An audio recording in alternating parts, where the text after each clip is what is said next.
right. Well, there we go. We are officially on, and apparently let's get the mic on. Let's do this. There we go.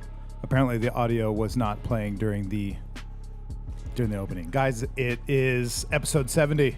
Guys and girls, ladies and gentlemen, folks, clients, friends, family, viewers, watchers, creepers, peekers, pretty much everybody on the stream. Hopefully everything's loud and clear. You guys know I like and appreciate those thumbs up. Make sure the video is coming in, the audio is coming in, and that all is well. So everybody, thanks for being here. Looks like you're already getting snappy in the comment section.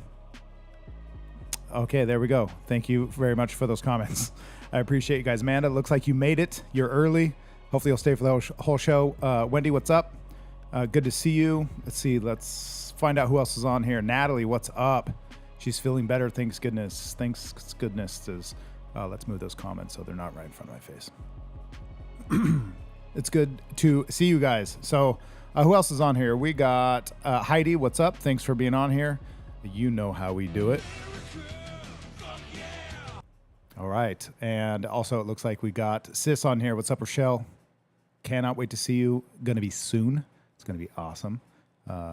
Here we go. Dambria is mentioning it, that it's going to be a busy month. Can't wait for pumpkin carving. It is a busy month already, especially for us at the shop and me really here at the studio. If you guys were wondering why I was late as usual, well, you could probably guess why I was late. Because it happens at least every other episode where I come in here and I think that this thing's just set up and ready to go. And it's not. It's actually, it's never just ready to go. I always have to repair, fix, or do something as an update. Electronics are always a pain in the ass. So anyway, I appreciate you all for being here and glad to see you on. Okay, so I see everybody giving love. Good to see you on here, Brody Jade. Long time no see. Appreciate you. Appreciate all you guys, and let's rock and roll. Wendy is saying, look forward to Wind Down Wednesday. I like that, Wind Down Wednesday. With Joshua A. Farmer, in case it's whiskey, but still. You know what, Wendy? I'm glad you're here. So this is a Q&A section. You guys know that. That's what we do on hump days. And sometimes it doesn't turn into Q&As. Sometimes it's interviews. Sometimes it's talking to... You guys see that? I've shown this so many times just because I think this thing is so awesome. It's a nice V cut for a nice stick to smoke for the night. So it makes me feel special. Anyway, there we go. We're going to do a nice little V cut. If you guys are wondering what a V cut is, obviously at the end of the cigars, you have to cut it. By the way, if you saw my short, you saw me dip this into some tequila, and it was amazing. So anyway, V cut. Put it in here. Cut's a nice V. I'm going to do it over the ashtray so I don't make a big mess. It's neat and straight. Nice and professional. There we go. Now, you can see it gave me a perfect cut, little V cut right there at the bottom. I don't know how to show it any other way. There we go. So there we go. Now I can smoke it. So thanks, guys, for being on here. I'm going to pour us a glass. If you're wondering what we're drinking, since Wendy's asking, there we go. Old Forester. We're going to do this prohibition style. Who doesn't like a little bit of that? Huh? Uh-huh. Look at that. 115 proof. We are not. That's funny. It does that on its own, by the way, in case you're wondering. In case you guys are on here fucking around. Okay, so let's do this. Brody's saying, try the dip with whiskey. You know what? I don't mind. Let's see. It's a big stick. Try the dip with whiskey. You guys think I should? I don't know. Is that the same? You kind of have to do it before you light it, so let's pour us a nice glass here. Here we go. A little bit of love. Never hurt anybody. Let's get rid of that. So this is episode 70, kind of a big number. I don't know why it seems significant, but it does. Maybe there's something about the number 70. Yeah, we're not playing, Wendy. Not at all. Natalie's asking why V-cut instead of straight cut. Man, do you guys hear that audio? That is clean. God, I got this set up just nice. Okay, so the V-cut is, well, the V-cut's different because typically what you do is you cut off the cap of the cigar. And when you cut off the cap, you got to just barely skim the top. And there's a bit of a technique to it. And you got to be careful. And if you do it wrong and you have to you could really screw up the wrapper.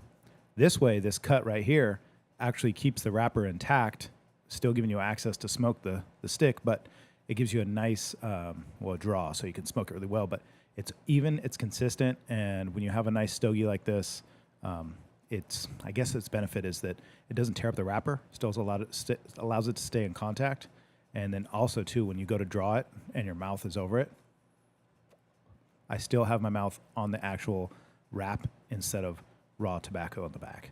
So there's just something totally different about that back being just cut off and essentially looking like this where you're smoking it. Instead, it looks nice and clean. There's downfalls to it too, because other sticks can't be cut that way because of the way they're shaped, but typical cigars this way work just fine. So we got some Old Forester. We got, let's see, who is this tonight actually? Man, I should already know. I should know who this is, and I don't, and I can't even read it. I'd have to look it up. It's in like a signature. Yep, can't get it. Can't do it. SPAT? Nope, can't do it. Sorry, it's too small. I tried. Maybe you guys can tell me. This is a former founding father. This is the Founders Edition. You guys could probably do it better than me. Actually, that's way more close up than I can see in person. So who is said person? You guys can tell me. Should be able to see it right there. There we go. Anyway, so we're going to smoke this tonight and get started. I'm a little behind, but I'm here, and you guys are here, so let's go. Ask questions. We did the Q&A as usual.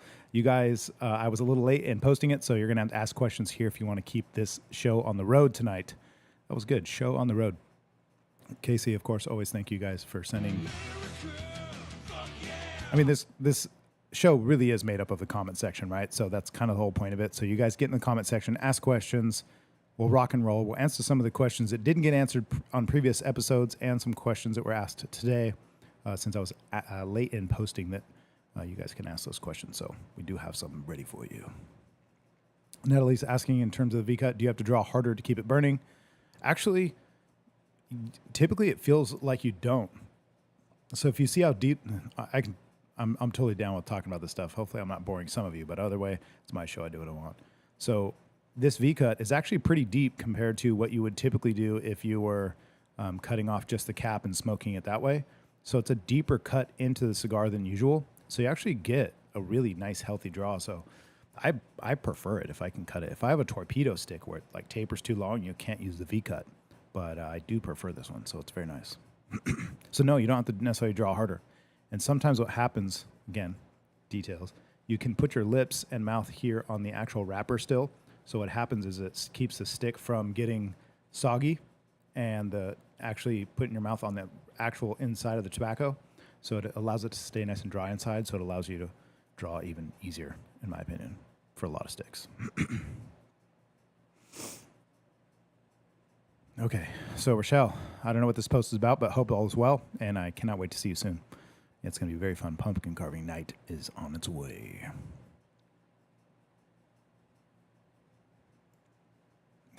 Wendy says this age we need 1.25 glasses to read. I actually have, thank God I have good eyesight. I need it. I haven't needed glasses yet, but maybe one day. Tawani, thanks for being on here. Good to see you. Party time.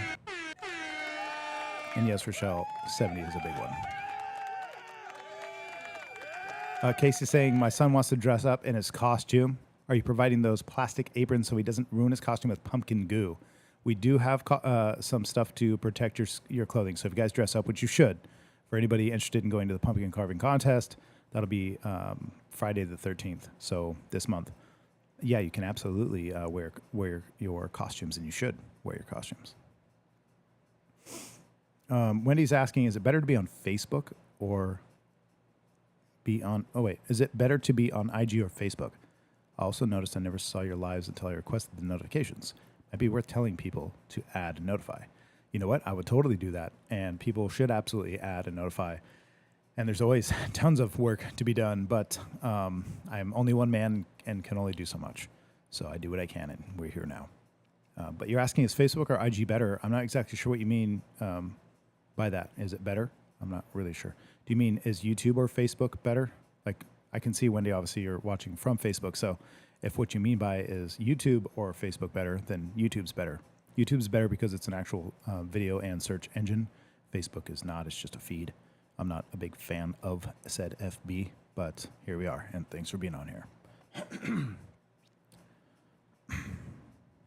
Casey said, I already paid. You have the physical tickets ready? Yes, we did have the physical tickets ready when you paid for them, but unfortunately the person who sold them to you didn't know that, so she didn't hand them to you, but they've been ready. I just apologize. They didn't know they were, apparently. Excuse me. All right, so let's light this stogie and ask the first question.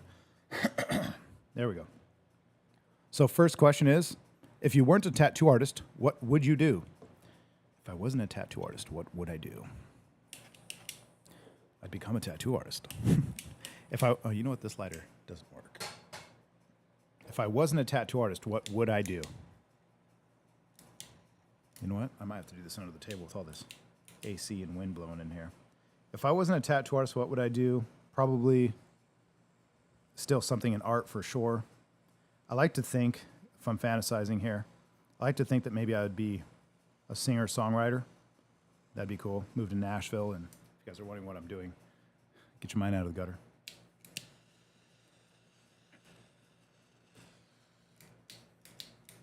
It's so windy in here, it's not working. It's not a windy joke. I got the AC blowing, I got the fan on. There's a nice hot box in here.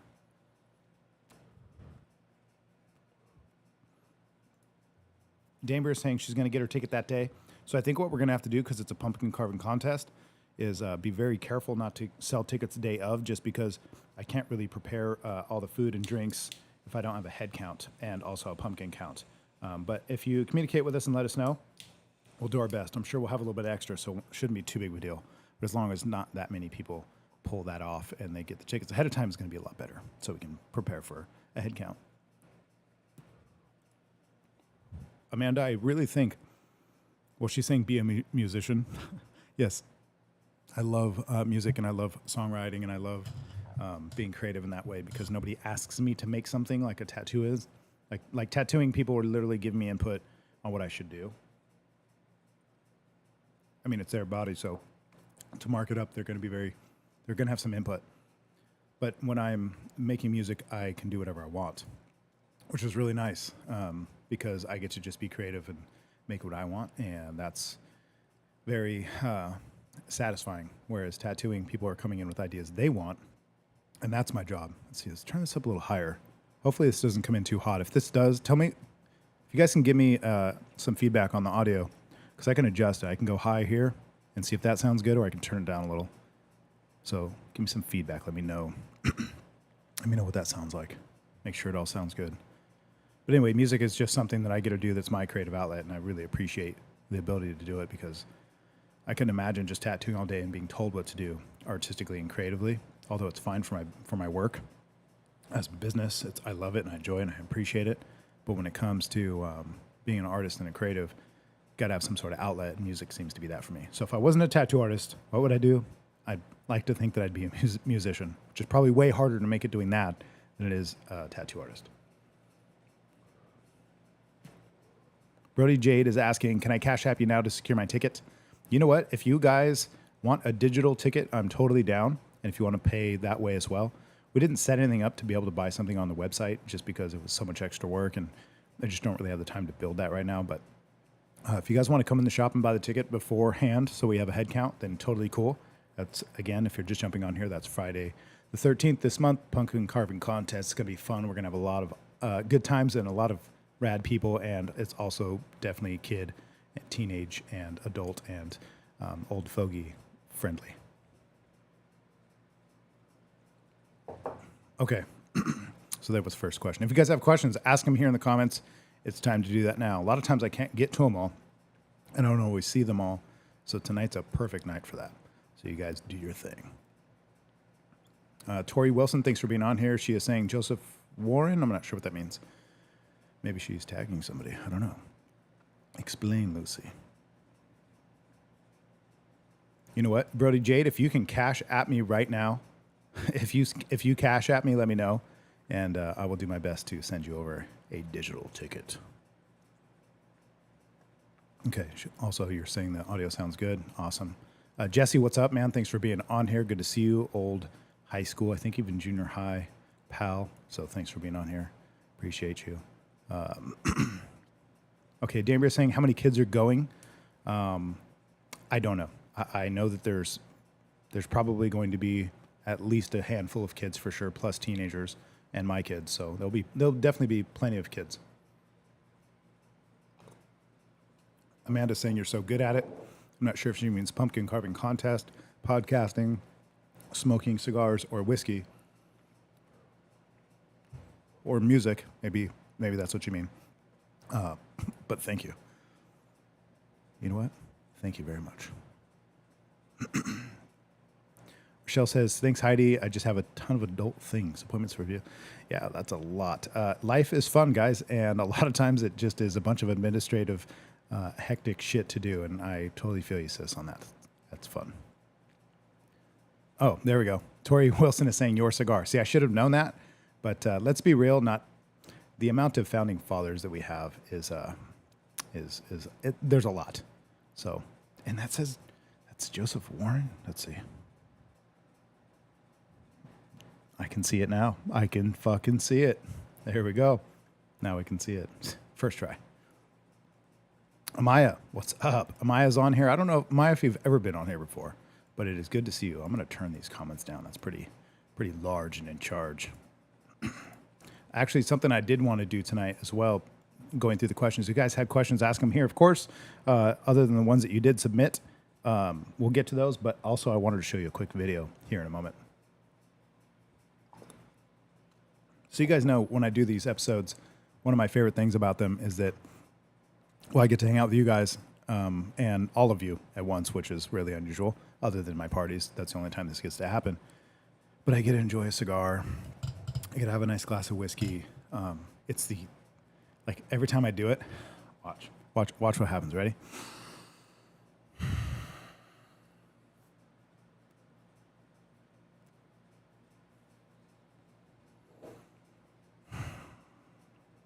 That was the first time today that I got to do that, and that's very nice. It's 8 o'clock. Artistic Freedom episode 70 is kicking off. You guys are all here. You girls are all here. Y'all are here, and we're doing great. So thank you. And this is my downtime, which is making the show awesome. You know what I'm going to do real quick too? I'm going to turn this AC. I think I'm getting a lot of wind noise, so bear with me. Give me like literally 4 seconds.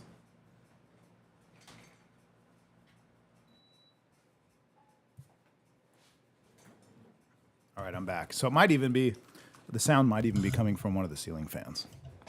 It's a little bit extreme in the background, but we're doing what we can.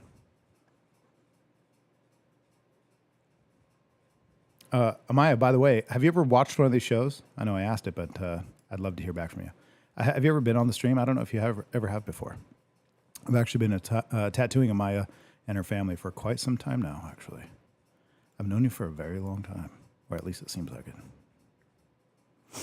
Danbury is asking, how was it tattooing the kid/young man? And thank you for the compliment. It was awesome. If you guys didn't see that video that I recently posted, I think I wonder if I have that up. No, I don't.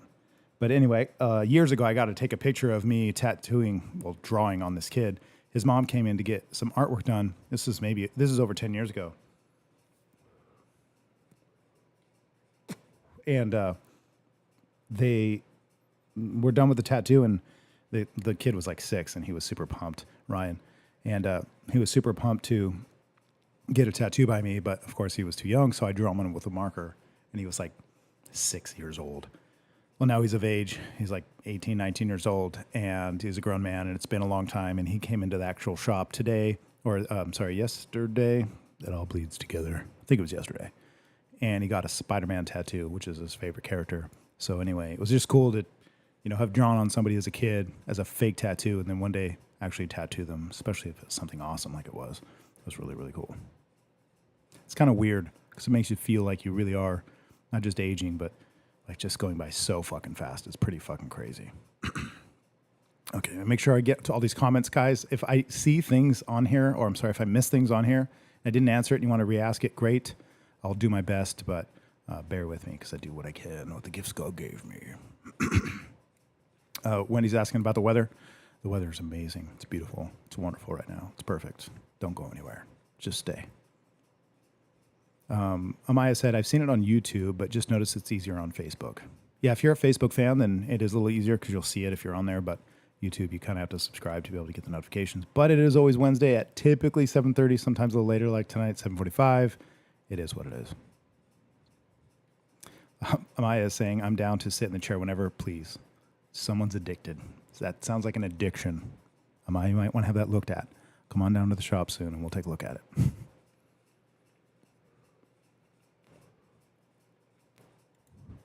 Casey's asking, where did you take that picture on the cover of this episode? It came out amazing.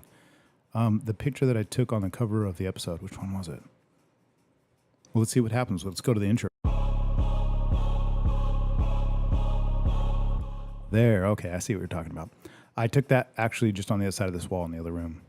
My hideout, my secret spot, actually. That's where that photo came from. Steph Newman, thanks for being on here. She's saying, I love your videos. And Steph, I love that you love my videos. And I love that you're on here. And yeah, I love that you watch and I love that you're a part of it. So I appreciate it. I don't know what videos you've had or that you've seen, but have you only been watching the lives out of curiosity, or have you seen any of the other stuff that I post? Brody Jade's asking, any updates on the Munster sleeve? No, but you know what? Speaking of Munster sleeve, right now, let's see here. I'm going to go ahead and message her because she really needs to come to, 1 second. She really needs to come to the pumpkin night. Hey, Alyssa, I'm actually currently recording live on my YouTube channel and just realized I needed to personally invite you to the pumpkin carving contest since you didn't go to the paint night. Anyway, hope all is well. Hope to see you then. Friday the 13th. Let's rock and roll.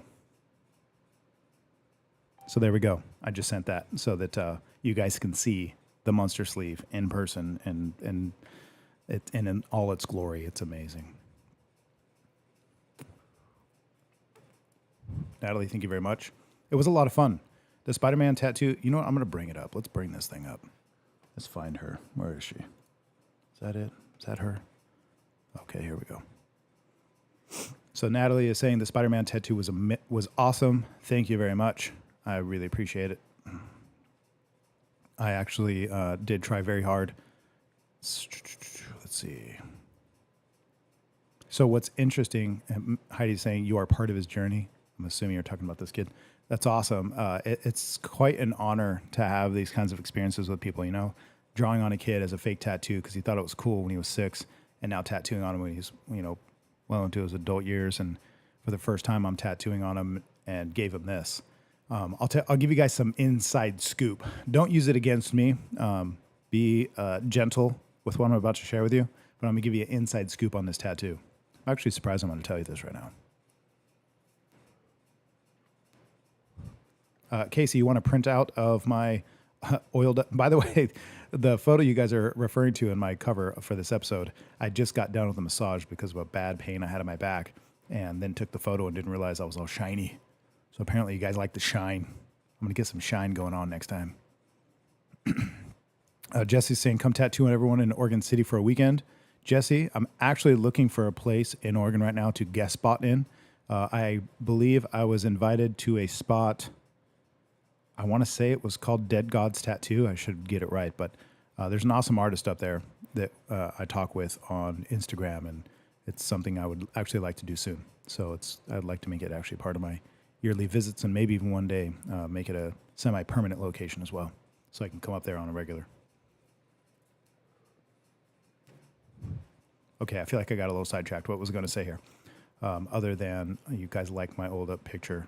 Oh, what I was going to tell you that's a little private. So with this Spider-Man tattoo, by the way, this thing, even though this is a forearm, this face is probably the size of like maybe a little bigger than a thumbprint. And for the size of it and the amount of detail I was able to get in, which just fucking tickles my fancy. That just tickles my fancy. Look at this shit. I mean, You can even see where I made the dark web black lines for the spider part of his outfit turn into like it's glistening, like it's reflecting light, like it's reflective, like a reflector. Anyway, that shit made me happy. It's pretty awesome. Even the details, like in the muscles and the rib cage, I'm not going to lie, this is pretty fucking rad. I did pretty good. But I'm going to tell you guys a little bit of a story, not even a story, just a little bit of detail regarding this tattoo.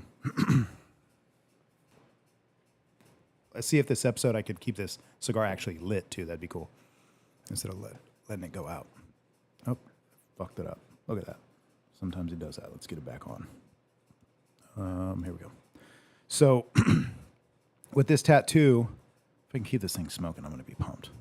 You guys know I always fail at that at least halfway through. He came in and he had told me, look, I want to get my first tattoo by you. I remember him from when he was little, and I've been tattooing some of his friends and family since. He's been in the shop many times, and he's always a cool kid. His family's cool. And he came in and said, look, here's what I want to get. And he gave me an idea. It was Spider-Man with a cool background with a bunch of other characters and villains. And I told him, dude, like, what's your budget? Because this is really hard stuff to do, and it takes a very long time. This particular tattoo took me, I want to say 6 to 7 hours. And it's maybe the size of like my hand, I guess, at the most. Like it's maybe the size of like your smartphone. Anyway, my point is that he came in and said, look, I got a budget and it's only X amount.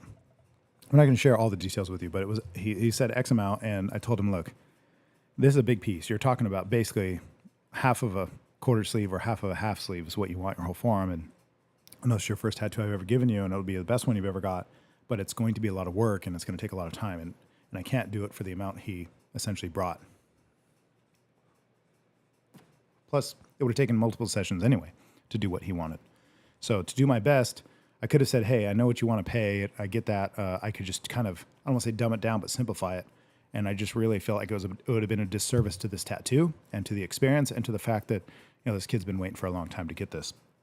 So I just felt his family had, been so good at treating me well through the years and supporting me in my business. And he's always been cool. Every time he's in the shop, he's awesome. He's a very polite guy. I've obviously known him since he was 6, not well, but, as a professional, I've known him.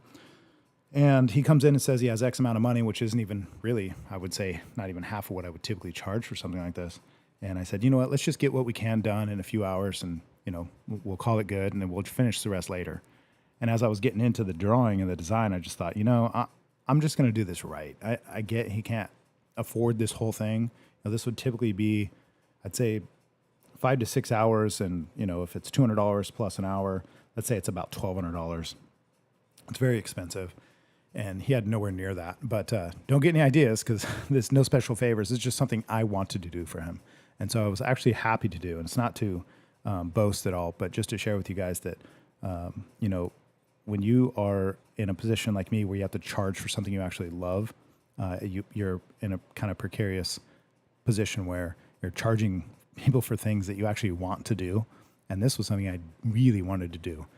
So little tip, if you really want to get good deals and you really want to get hook up on an artist, and not just the best tattoo ever, but at a fair price, or at least a fair price for both you and the artist, find out what it is they love to do and what they like to draw or tattoo, what their style is, and meet them there, because you're going to get way better work. Whether it's maybe a discount, hopefully not, but paying full price shouldn't be an issue. But even just getting the best work possible. So this is an example of that. Him coming in, having a cool idea, and I was just like, look, I get you can't afford the whole thing, but I'm totally down to make this fucking awesome, and I want to change your life by giving you something I thought was about as good as it could fucking get. So here it is.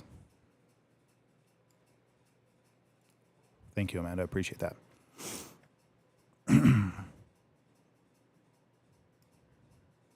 Casey's saying the muscle lines and necklines on Spider-Man are amazing. Thank you very much. I appreciate it. I spent a lot of time on it. I really did. It was tons of fucking detail. Actually, one of the tricks to getting this kind of work done for me has always been, once you start getting into it, to slow down. And once you've slowed down and you're paying attention and taking your time, slow down just a little bit more. And it seems to work out really well for me, because it gives me the time to think through every move I'm making. And I mean every single move I'm making, whether it's a color change or a detail, or making sure if I'm not positive about the tone or the saturation level, that I'm at least erring on being lighter because I can always go darker. So I'm always protecting myself by be cautious, but also committing to, if I see something that I know it's like, that's black, that's red, that's for sure a line, that's for sure not, I can commit to those things, but it's quite a thought process. It takes a lot. Brody says, I like the highlighted areas. Me too. That's probably my favorite thing about this piece. If you look really close, like these little highlights, like inside the actual web part to make it look reflective and then even over here on the back part of the arm, the stuff on the head, like this is so cool looking right there. It looks so real. And that just makes me happy because that's what I'm going for. And it fucking worked. So here we go. Thank you. Thank you, Landy. I appreciate that. D'Ambria, I'll keep note. No doubt. I'll keep note. Keep getting oiled up, Josh. It definitely works. I appreciate it. Oh, I scrolled down a little too far. I'm trying not to miss you guys, so I'm kind of scrolling a little slow to catch up. Jesse says to let him know when I come to town, he'd like to get a solid outdoor piece. Jesse, I'll definitely be posting it and sharing with everybody and talking to him ahead of time. So obviously you're following me here on Facebook, and you can get some of those updated, some of that updated information, via stories and stuff I'll be posting. But I just reached out the other day to a few people that I could possibly guest spot with in regards to traveling to the Portland area and working there. I know it'll make a lot of people happy, and I'll have a lot of fun doing it. Thank you, Damir. I appreciate that. Heck yes, Natalie. You are right. Amaya says, you give the best tattoos, and it's not a price of an arm and a leg. Well, I did raise my prices, Amaya, so don't freak out.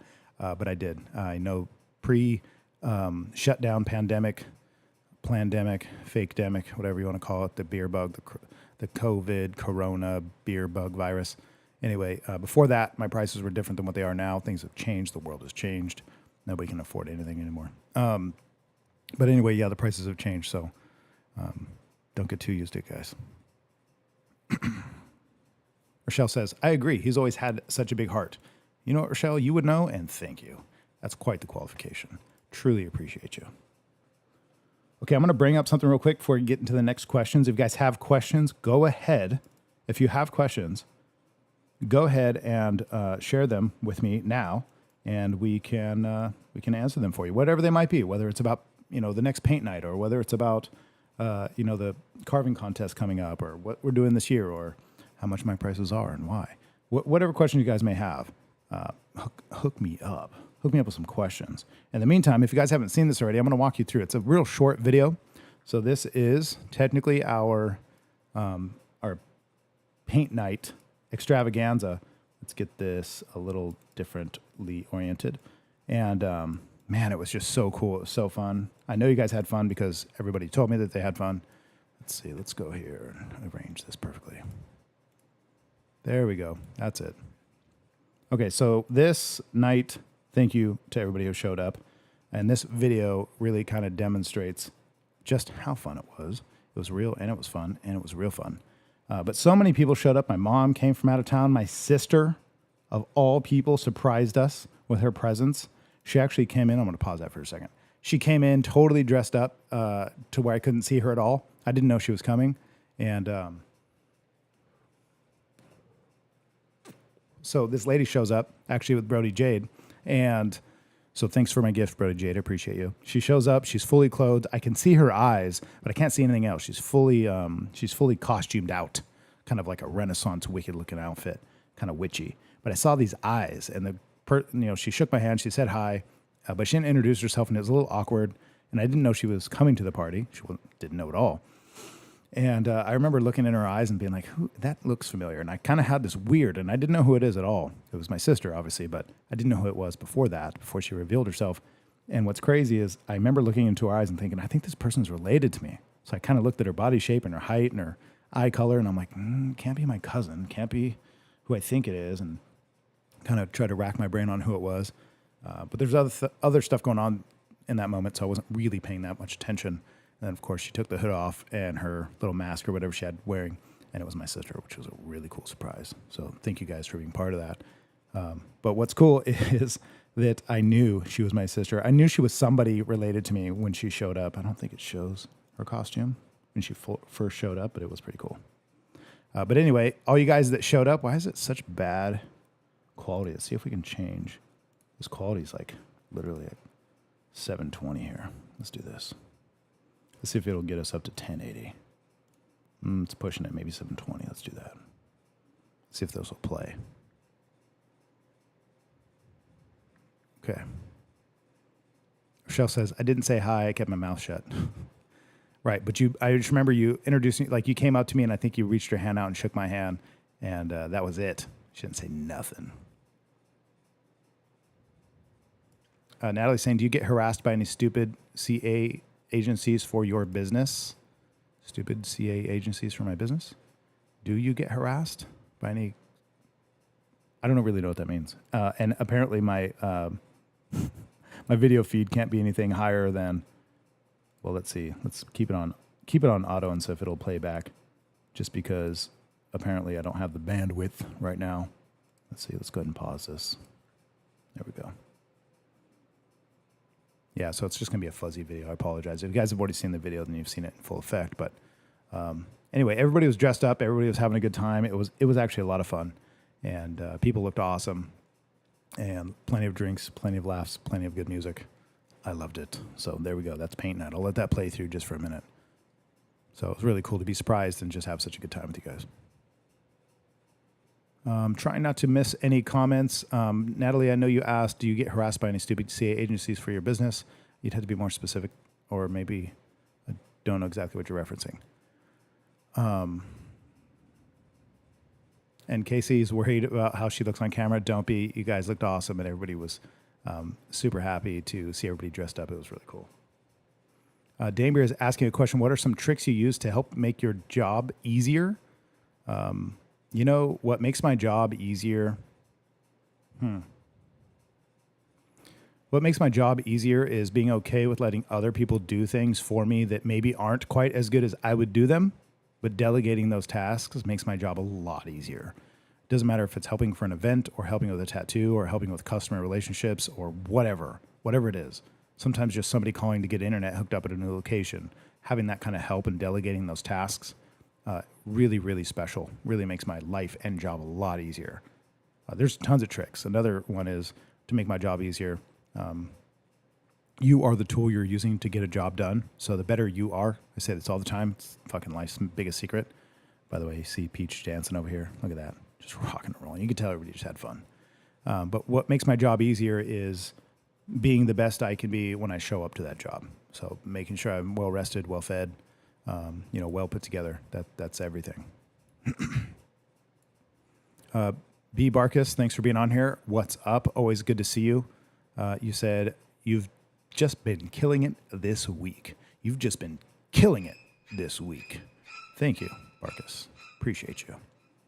Matter of fact, since Barkus is on here, I'm going to go ahead and stop this video just for a second. Let's pause it.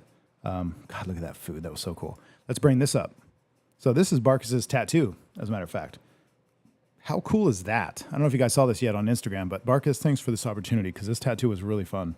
And I look forward to doing more, of course. I've been working on your sleeve for years. And this was a lot of fun. This is like basically a micro portrait, and you could just get lost in it. Super fun. This little portion on the right is obviously a previous tattoo that is not necessarily mine, but this part that I added, and we're working around this inner forearm tattoo. The rest of it is all from one very long, tedious session of a micro portrait. So that was a lot of fun. We compiled this image together with multiple images. I compiled it together. It was her idea, sort of my idea, but you're welcome. So thank you, Barkus, for saying that. I've been trying my best to kill it this week. And there's your tattoo. I'm going to leave that up for a minute because that one's a lot of fun.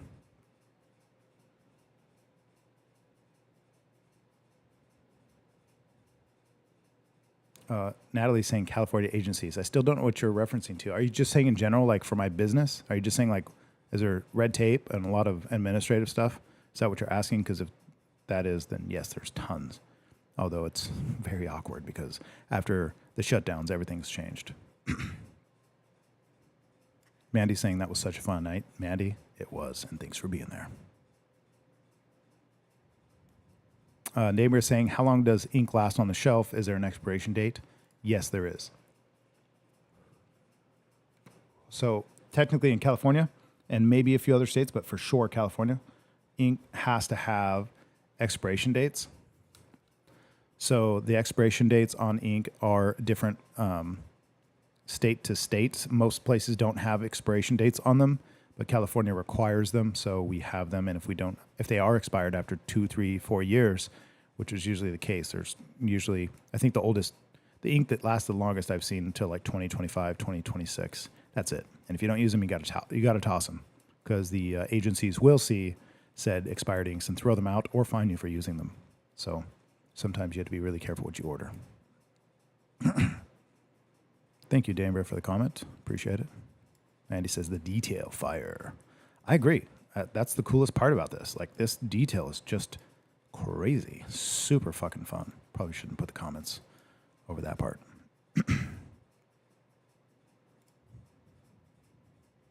Very cool. Okay, so anyway, this piece, somebody mentioned to zoom in. I'm going to zoom in a little bit because check this out. Like, this is a micro portrait, but look at these rocks in the water with this chick that's sitting there reading a book. She's even got petals. It's supposed to be petals from this fall tree that are above it. And you can see the lantern and everything glowing. But this is just first session on this piece. There's going to be many, many more sessions to go. Barkus knows it. Thank you, Barkus, for being so patient with me. Okay. So regarding, I'm going to get back off this tattoo. Let's go back to the Painty Nighty. Where did we go? There we go. So the food, by the way, was awesome. If you guys, you know what? If you guys didn't go to this event and you thought, oh, it's just going to be like a typical paint night, well, you were wrong and you missed something awesome. And we were already almost to full capacity anyway, so it worked out great for us. But if you guys are wondering how much fun it was a lot of fucking fun. And if you didn't go to it, you're going to want to go to it next time. And the pumpkin carving night, I think, is going to be just as fun. For me, maybe more fun, because I don't have to instruct much. I'm just going to watch people carve pumpkins, do a little contest, play some music, have fun. Here's me and Peachy dancing terribly, but we're doing it and rocking and rolling. Also, Casey, yes, the Cheech and Chong costumes were the best. Everybody agrees that they were the winners of said contest. So they actually won tickets to the pumpkin carving contest, which is really cool, because since they won the costume contest, they're going to be, hopefully, at the pumpkin carving contest. So that's going to be really cool. Michelle says the water and the glistening is so good on that tattoo. That's awesome. Thank you. Yes, Danbury, Cheech and Chong definitely won, 100%.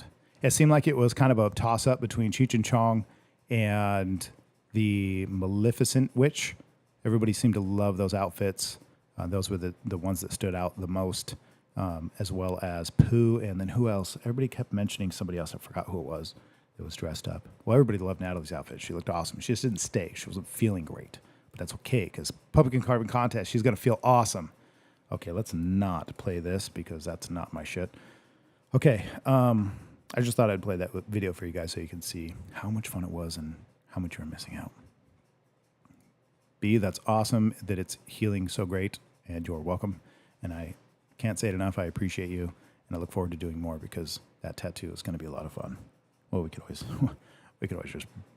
totally just bring it up again if we wanted to, just to show it off. You know what I mean? Just kind of give you some detail. This is fun. I'm going to zoom in real close. Let's get real close and nice and deep like. So that girl reading the book, I mean, literally the size of her face is smaller than my pinky nail. And I was able to get that kind of detail, which is, I don't think I've ever done that before. So that was actually a lot of fun. Casey says she's going to be doing a different costume for the carving contest. Good. I can't wait to see it. I look forward to it. And yes, Danbury, you are right. That was definitely the best prop. It was really cool. All right, so I'm going to get some of this off here, and we're going to go to the next question. So let's go here. Oh, you know what? We just got a response back from Alyssa. So this is regarding inviting her to the pumpkin carving contest.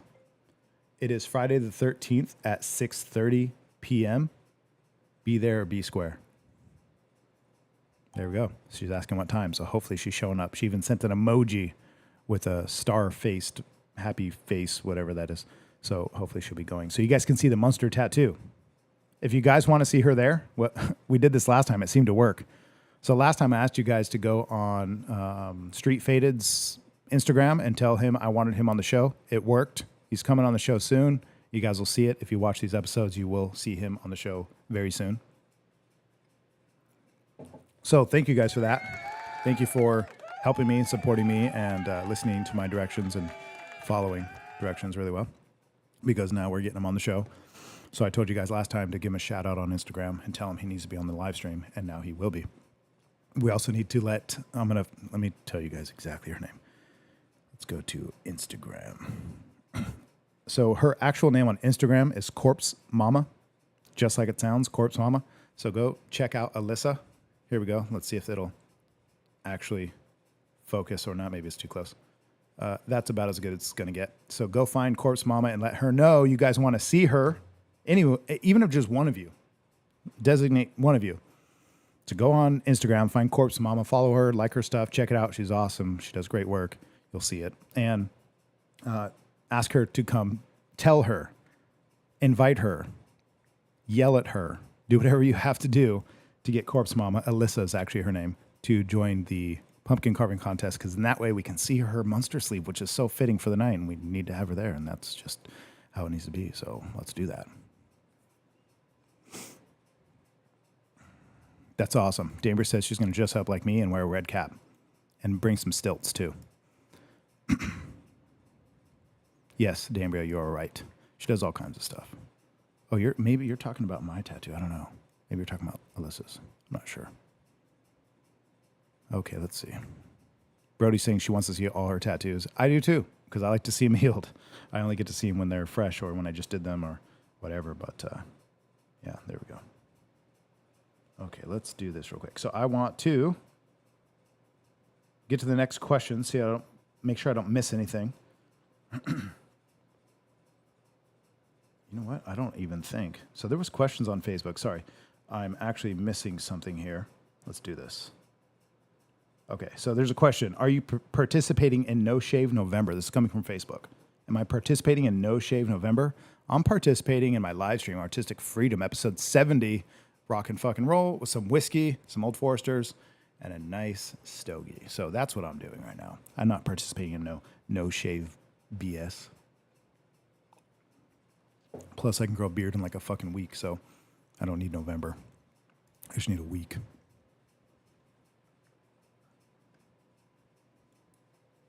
Rochelle, thank you for that.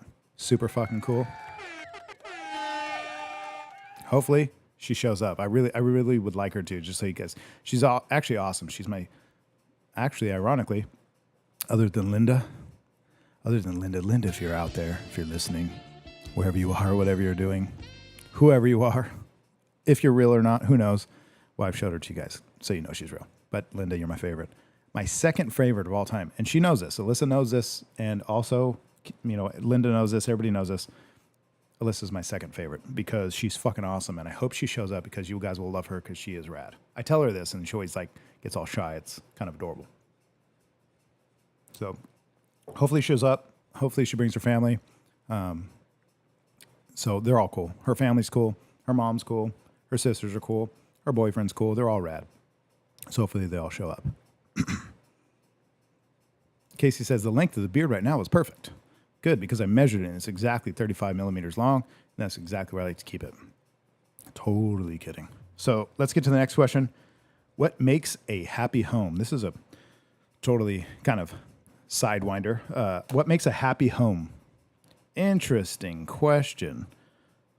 Even though we're talking Halloween, tattoos, and a bunch of other stuff, I think we should all actually participate in this question real quick because I think it's not fair if it's just me saying it.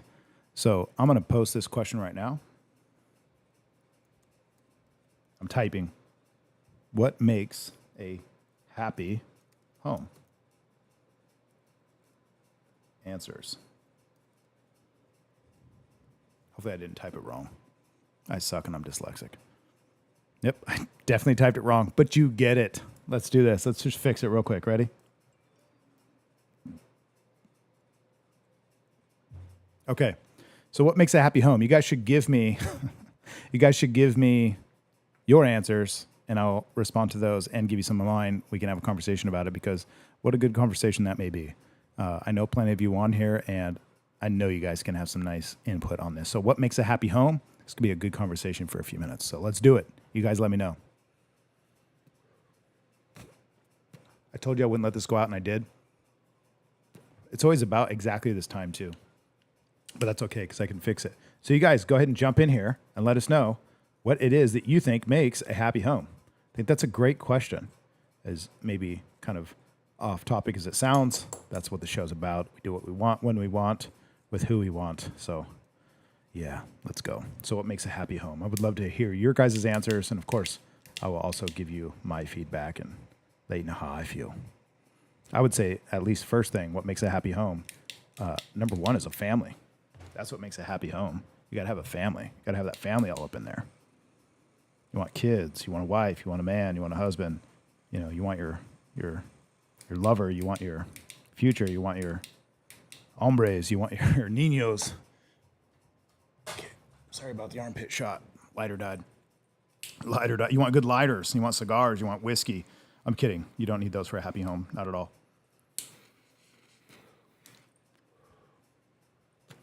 I do, but you guys don't. So what do you need for a happy home? I want to know.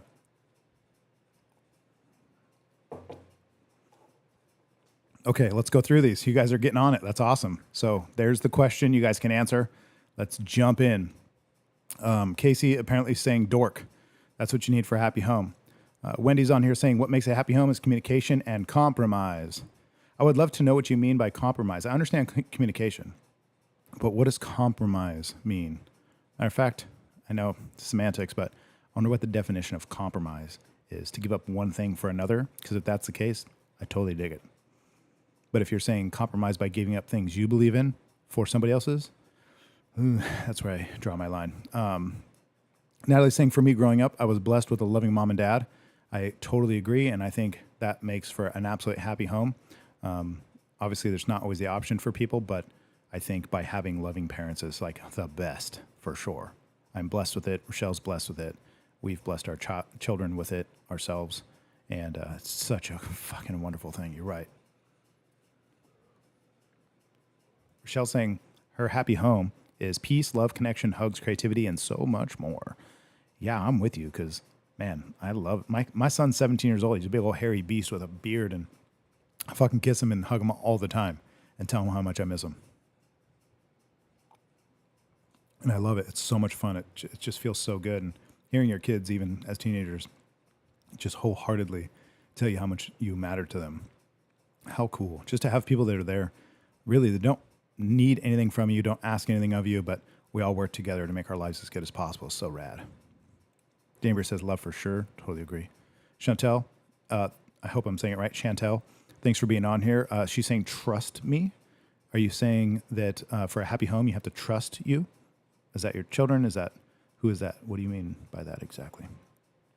Casey's saying family, love, peace. Totally agree. I think a happy home should be a peaceful place, a place of refuge, a place where you can be safe, a place where your needs are met, but also at the same time that you can be safe and protected, for sure. Chantel is saying trust, just trust. Maybe not trust me, but trust. Trust is definitely a good one. And good food, 100%. Dambria, you hit the nail right on the head. No, God! I'm just kidding. Here we go. So, Dambria, you got it. I don't think you can have a good home without God. I think that's the key. And I do actually believe you in terms of that being it, that's the answer. And many other things, of course, come after that, but best always served under the Father, for sure. Kim saying determination. That's awesome. I don't know exactly what you mean, and to make a happy home, what do you mean by determination? Just out of curiosity, like in regards to what? Like to be determined. I don't know. I'm not exactly sure, but I fucking love the word, so I'm just curious. Brittany's saying love is number one. Brittany, thanks for being on here and participating. She's saying love is number one in regards to what makes a happy home. Okay, I dig that. I also think that goes back to God, because God is love, and I also think that the best way to share it is to demonstrate it by being the example. And the best way to do that is to first have that between you and the Creator, and then pass it on to your family. So I think you're right. Amaya saying blessed with my badass dad and of course my strong mama. Amaya, you are more than qualified to say that because your dad is one awesome dude and your mom is one of the literally raddest women I'll ever know. So obviously I'm sure that in turn makes you, Amaya, an amazing woman as well. But your parents, you are right. They are absolutely, I'm going to bring that right back up because you're 100% right. You're definitely blessed with a badass dad and a very strong mom. So very, very wonderful. Thanks for sharing that. I'm glad I know them. They are very, very wonderful people. I could just keep saying it. They're very, very wonderful. Heidi has given us some information here saying providing a safe place for your family, a loving relationship with your partner, God, love, peace, communication, and a respect for each other. Totally agree. Awesome. Amaya, just let me know. You know, I don't know exactly what part of town you live in, but you can always swing by too. Give us a call Monday through Friday before 6 o'clock and we'll make it happen. Or message me. I'm not always able to get back to everybody. I get it. Wendy's saying, compromise. Not everyone is right. We all want to be right all the time. Sometimes you meet in the middle. So you're exactly right. You have to work together. So you're not wrong about that. You're saying not everyone is right. We all want to be right all the time. Yeah, I just had a good conversation with a friend about that, about being right. It's very interesting because I think it's one of the things that we run ourselves into the ground with is always trying to be right instead of trying to look for what's right. We always like to feel right because even if you're wrong about something, say you have wrong information, but you believe it, you feel right. And defending that is just ignorant, and it's possible that you're doing it at any given time. So the best thing to do is be open-minded enough at least to be guided and to let truth reveal itself to you. But again, I don't think there's any better way to do it than through God. So my opinion. I like what Natalie's saying with her relationships between her people and with God. That's awesome. And of course, I'm going to bring it up because thanks for the flags. Who doesn't love them? Brody's saying solid foundation, a leading father, a caring mother, and laughter of babies. You know what? What makes a good home? One, you have to have a dwelling, very literal. Two, you absolutely have to have people, right? It's made up of people. It's not a building. A home is not a building. It's made up inside the building of people. And of course, resources. You want to have food, you want to have shelter, you want to have running water, you want to have warmth and, resources that make you safe and sound. But you also want those people that that are always on your side. You want that team. You want like that, even if you don't have anything, if the power gets shut off or it's too hot or too cold or whatever's happening, you want that team where it's like, we got each other. Sometimes it's cool when the power goes out, the movies go off and everything goes to shit. Because then you look at your family and think, oh, cool. Now it's just going to be us. I mean, some of you probably think, fuck. But some of you think, no, God! No, God! You are fake. So some of you guys realize it's really cool actually just to engage with your family, especially in times where it's kind of forced upon you, or at least incidentally, your phone dies or the power goes out or the TV's broken, whatever. It's actually awesome.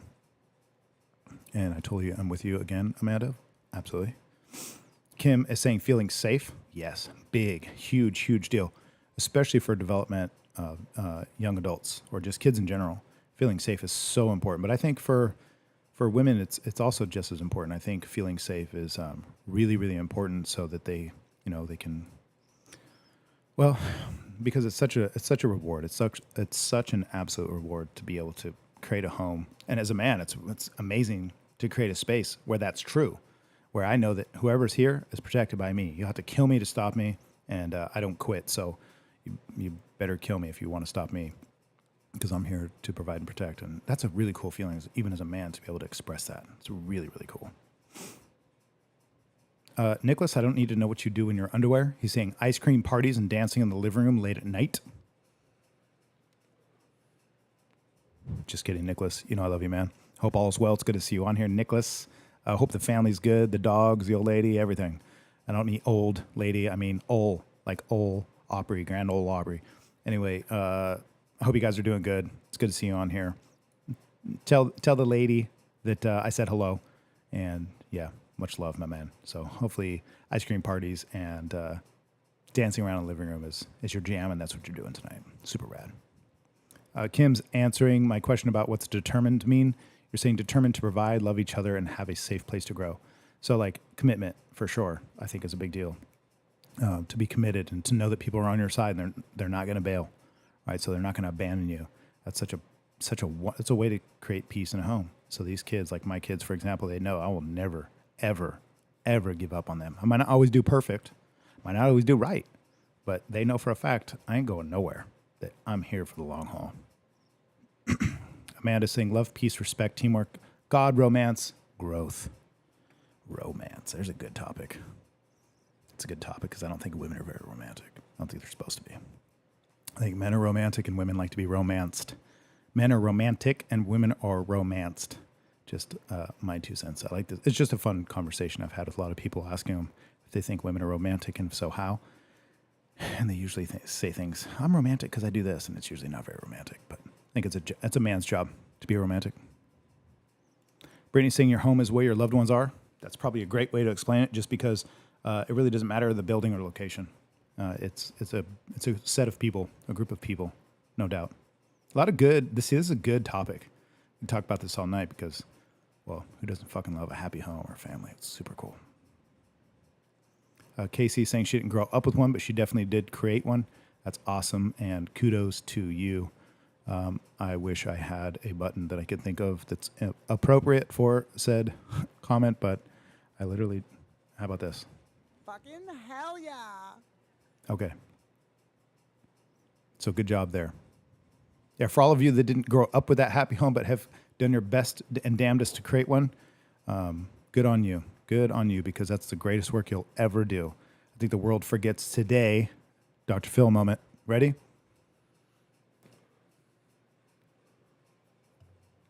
Or Josh moment, not letting his cigar go out. So I think a lot of people, especially younger people, or my age or a little bit younger, believe that family is not the answer, that career is. People think their career, their job, their business, whatever it is, especially women today, they think that they should chase some sort of career path over family, and that is just false, man. Nothing will make you more miserable later in life than not having the family you'd like to have had, and especially by the time it's too late. You don't want to recognize that too late. So family is it. And I think a lot of people fucking forget about it. I think they're being lied to today, so they don't think that's it.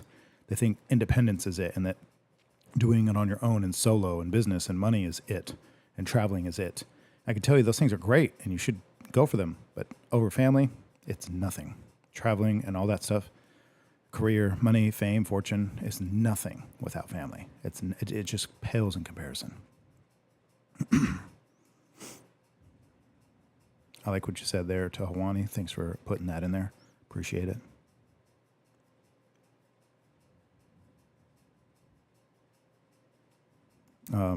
Also, Dambria is mentioning how she does, I think it's foster parenting, but awesome for you for doing that and giving kids a loving place to go. Might be the only time they ever experience that, so good for you.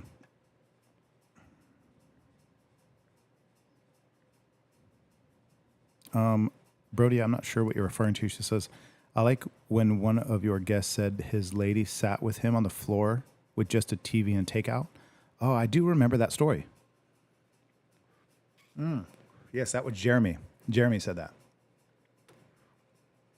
So good on you, Jeremy. That was cool. I totally remember exactly what you're talking about. I actually kind of forgot about that. How is this thing? I need to stop talking. Let's get these cigars going. You guys are ruining my night. What's up? I'm kidding. That was a total joke. These lighters are just... Good thing I have a ton of them. It's one thing about cigar lighters is they don't last as long. Just because they burn so much fuel. And it's such a big stick to light.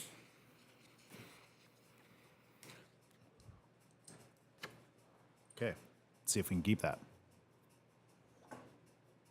Yeah, so Brody Jade's talking about when Jeremy Micah DeVault was on here. Super rad guy. We got to get him on here again. And I look forward to that episode because we can maybe do more of a Q&A thing where we're interactive like this. I actually would like to bring on all of the guests besides, with the exception of one, but all of the guests that I've had in the past so that we could do something more like this instead of interview style, it'll be more like interactive with you guys so you can ask questions. That'd be a lot of fun. And Jeremy is definitely one of them that should be on here doing that. But he had mentioned that him and his wife, when they first met, he had nothing. He had like a lawn chair and a TV on the floor. And she loved him anyway. And they've been together ever since. And they have a beautiful family. And it's super cool. A very blessed man. He earned it. He worked for it. Wendy says, true story. We love to be romanced. No doubt. No doubt. If you're a man out there and you're wondering if you're a man out there wondering why you suck with girls, I'll tell you why right now. Because you bore them. Because you're boring. You're boring and you're not interesting. So go get some scars in life, mentally, physically, and emotionally, maybe even spiritually. Have some shit to talk about. Be interesting. Have fun. Doesn't take a bunch of money. It's fucking cheap, man. Fun is cheap. So, I mean that respectfully. Just be fun and be interesting. Have an interesting world for her to enter. Otherwise, move aside. Thomas Matthews is on here. Thanks for being on here. I don't know if you've ever been here before, but you're coming from Facebook. He's saying real talk. Not exactly sure what you're referencing to other than maybe just this whole section, but I appreciate you and you guys being on here. And if you have questions, ask them. If you, I guess, have input, throw it out there. That's what the whole point of this is dialogue. So let's have some fun. So the question was, what makes a happy home? And we're getting deep into it. This is a good question. Probably the longest running question and most participated in question that I've had on here so far. Dambra says, I wish that was all true. I'm very romantic and I romance. So just out of curiosity, no disrespect, setting myself up, not for failure. To you, what is something you do romantic for a man? Or have done, or would do? What is your idea of romance? Out of curiosity. Keep it as short and sweet as you can.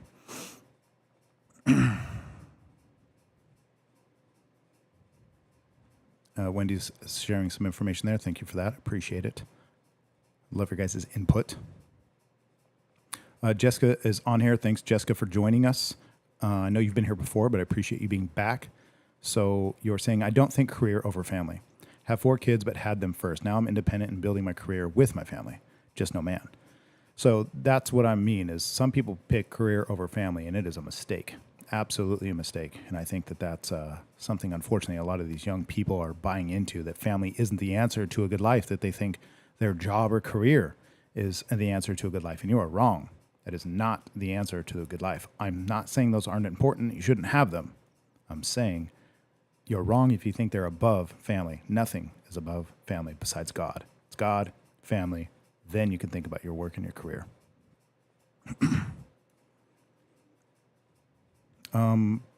Let's see here. Damber saying women have to be the men they want nowadays. It's very sad. Well, that's a whole different topic and a very important one. And I think most people get it completely backwards. It's really sad to hear women say men are falling apart today and pointing out how inconvenient their dating lives or marriage lives are regarding it, when really it's probably the biggest battle cry and the darkest warning that should ever be heard. It shouldn't be just related to your relationships, but the fact that men are what they are or aren't what they should be or could be today should be way worse for the world's health than it is just for our inconvenience in our relationships or family life even. Because if men aren't what people need them to be today, then we have a way bigger problem. And if that's true, and I do believe it is, then we need to get our fucking head straight and fix this shit and stop propagating it. That's for damn sure. Barkus is jumping on here. Thank you for sharing this. I know it's a little small, the text on the screen, but she's saying, I fell for the boss biatch thing for too long. I missed so much, but I'm blessed now and learning the ways. It's so fulfilling. That's awesome, Barkus. Thanks for sharing that. So out of curiosity, Barkus, you're saying you fell for the boss biatch thing. Can you give me an example of what that means to you? Like that you fell for that and like how it happened, or what's an example of how you bought into that? Like, did you give up something for it, or you thought it was supposed to be fulfilling, or like what was some of that? What did some of that look like, if you don't mind sharing? Natalie says, I know what guest you wouldn't want back. And yes, you do. A lot of you do. Okay.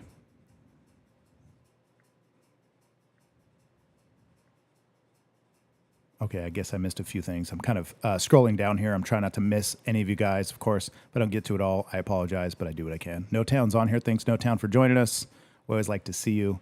Appreciate it. If you have any questions, jump in here. We're asking what makes a happy home. This is a long topic. We could probably spend the rest of tonight talking about it. It's pretty cool, and everybody has been. So appreciate you guys. Let's do this. Lenore saying, hello, sexy. And I'm saying, hello, Lenore.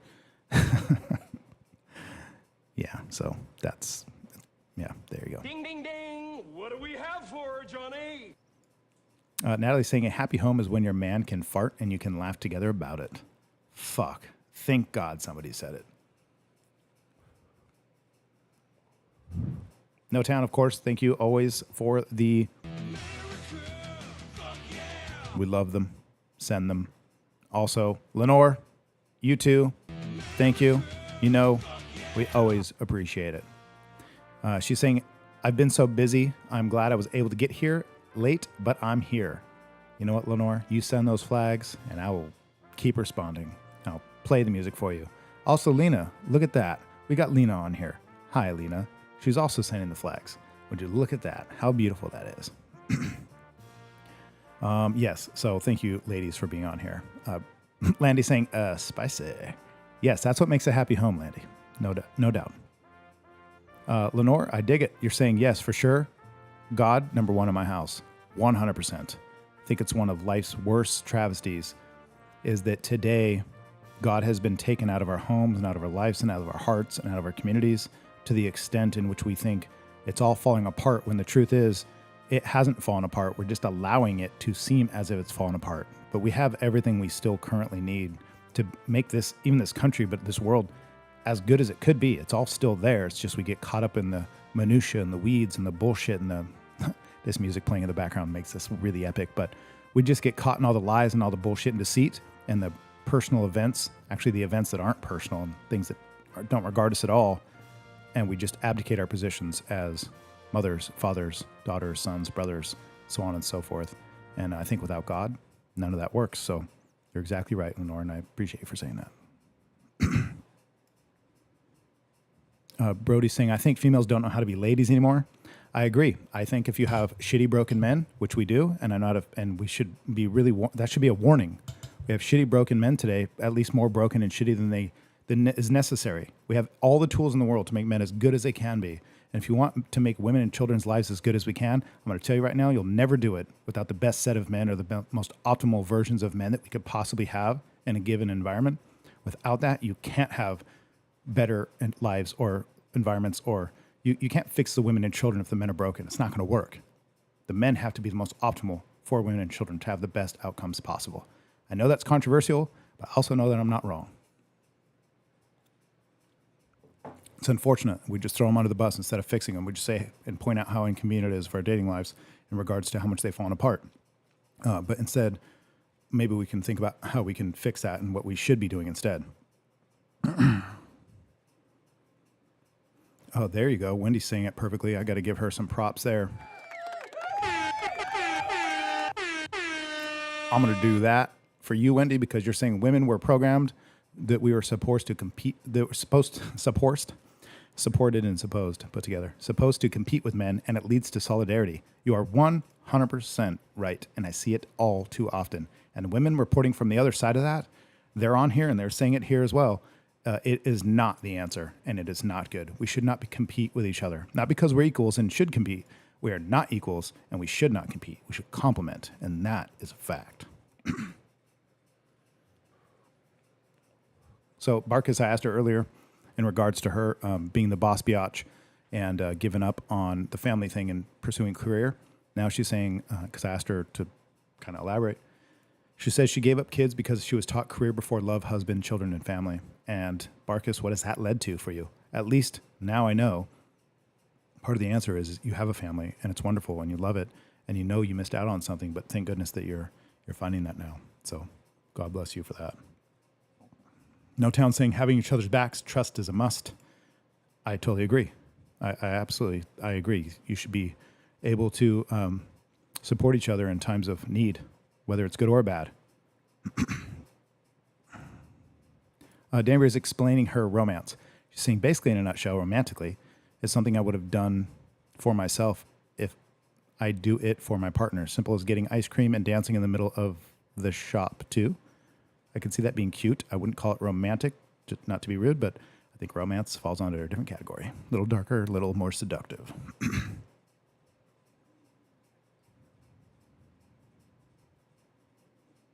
Okay, let's see here.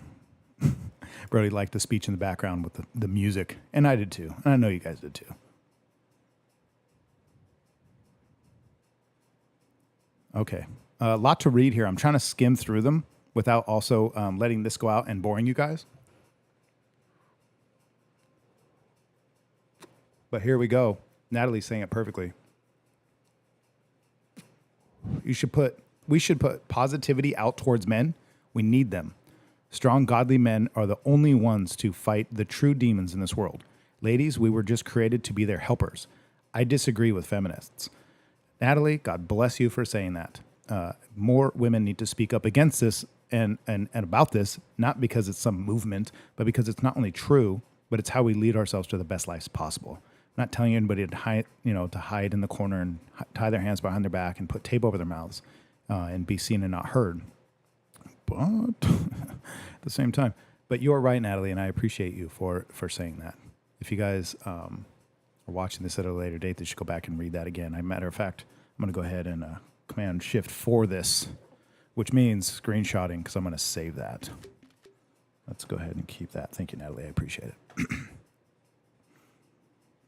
Danbury saying men are getting massively oppressed. That's interesting. I've never heard a woman say that before. Never, not once in my life have I ever heard a woman admit that. It's interesting. I think that's how you destroy a country or a community, is to oppress the men, right?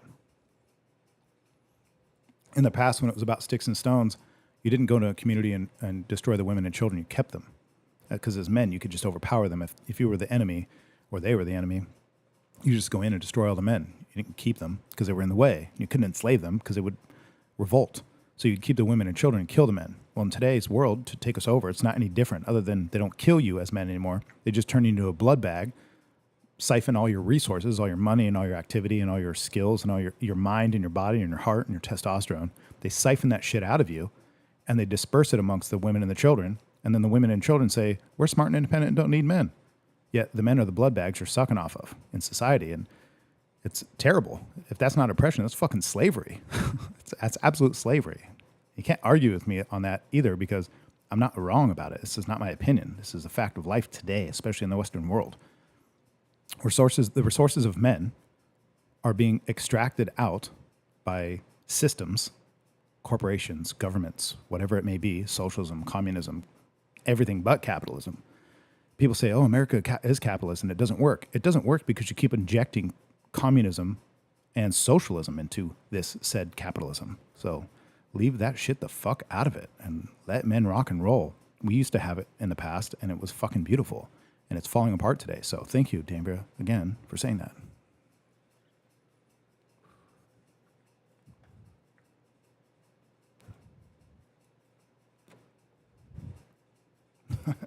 You know what? I got this. I got this for you. You know what? I'm going to do this first. Give me your fucking money. You know what? I like that button too. Brody, I appreciate you saying that. It's great. Okay. I'm a little behind. I know that. I'm going to catch up real quick. Heidi's saying you have to be an amazing man to be an amazing woman. You have to have you have to have an amazing man to be an amazing woman. They complete each other. Yeah, I don't know. That's one way to put it.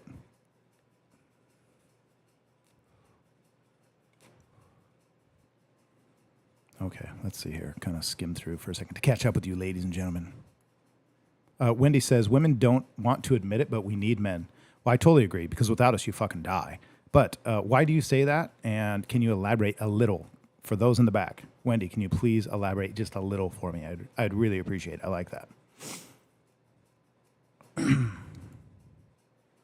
Denver says, women should not have to pull men's weight. Well, yeah, I think you're right. They absolutely shouldn't. And they also can't. The weight that a man holds, a woman cannot hold.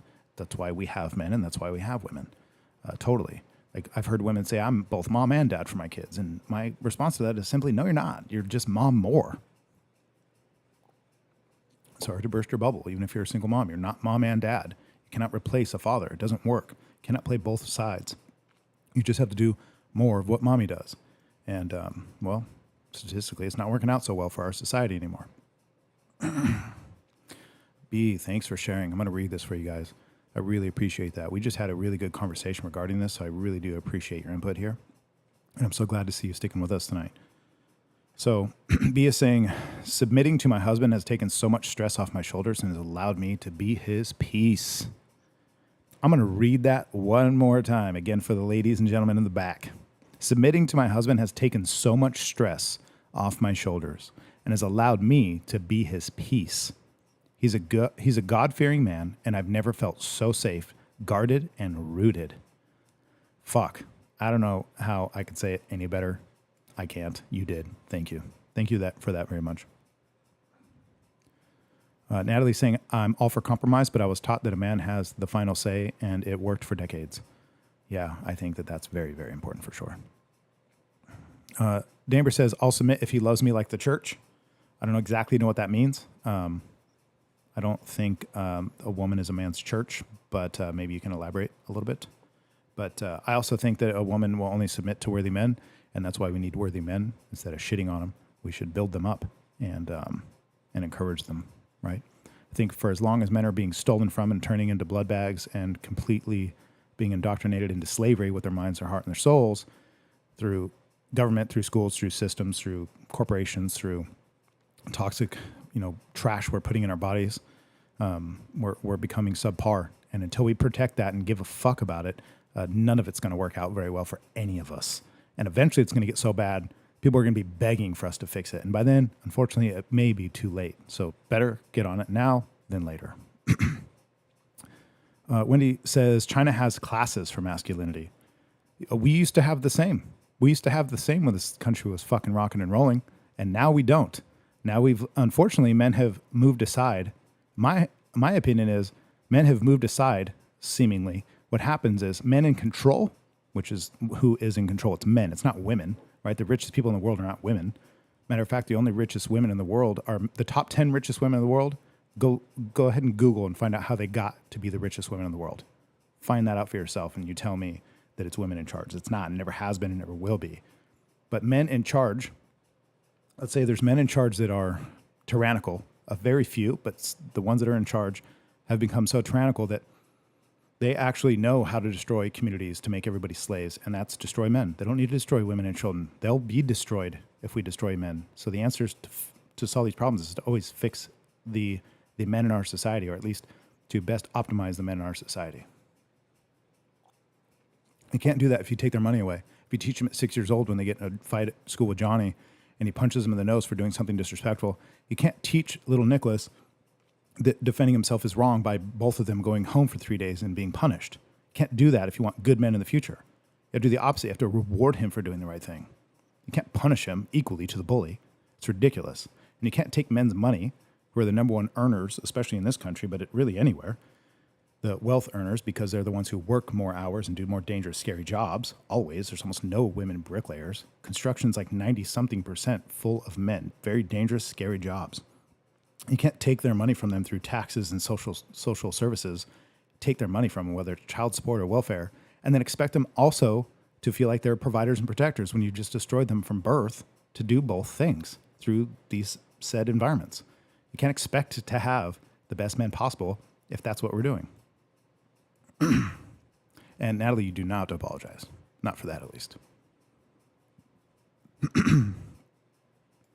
Brody is also agreeing with you, B, so thanks for sharing that. Dambria, 100%. There you go. You totally understand, and I'm with you. We need to make men great again. I'm going to let that play out just one more time because you guys know I fucking love it. I wonder if I can do that in tandem with... Yes, I can, and yes, I will. Dambria saying we need to make men great again. 100%. And I think America represents that perfectly because I think America is represented first by God, and then by God the Father, and by the man, the father of the home, right? So the head of the household, and then by the female, by the mother, by the woman, by the wife, and then by the children. That's what makes a happy home. That what makes a good country. What makes a good life and a good society. So there you go. That's it right there, I think. Perfectly said. That's the answer. Okay. Danbury says, when you put God first in a relationship, it always works. Yeah, if both people are doing so, and especially the man, I think women will follow. Just try it out, test it out. Find a man who's God-fearing that you respect and look up to and want to be with, and watch how quickly you absolutely adore and admire and admit that it's a better life. B has already been on here contesting to it, and anybody on the other side that's argumentative about the opposing way of life, man, I hope you're going to bed happy and healthy and secure and feeling good about yourself, because my opinion is after a certain amount of time, you get to the point where you realize it's not fulfilling. Definitely don't chase your career, ladies.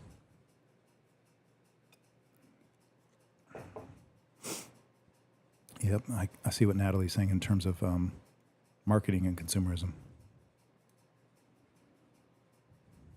Okay, so Dan was saying there's a verse in the Bible that says women should submit to their husbands and husbands should love their wives like the church.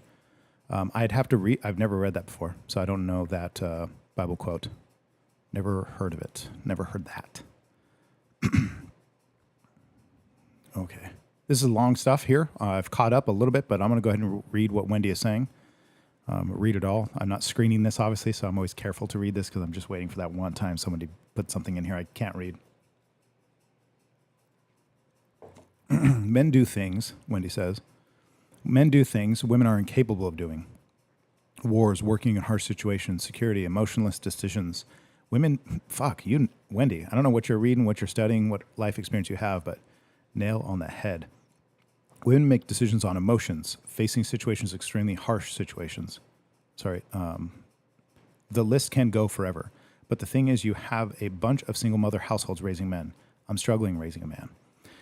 You're exactly right. Men have to do it. It's our job. And for any men listening out there who maybe are falling under the category of these subpar men today because we've been poisoned mentally, spiritually, and physically, which is true, even if you don't want to be part of that group, even if you are doing well, it's still true that we're being attacked through the back door. It's not boots on the ground and sword fighting and sticks and stones or rifles anymore. It's in our minds and our hearts and our soul. So that's how they're attacking us, through things we've talked about before, through different avenues. So you're saying that you're struggling raising a man because men have to do it. We need the men around to do it. We should be encouraging it. It should be incentivized, right? We can incentivize that behavior. Someone mentioned it earlier that other said countries do this for masculinity, but we seem to do the opposite today. We praise men for cutting off their junk.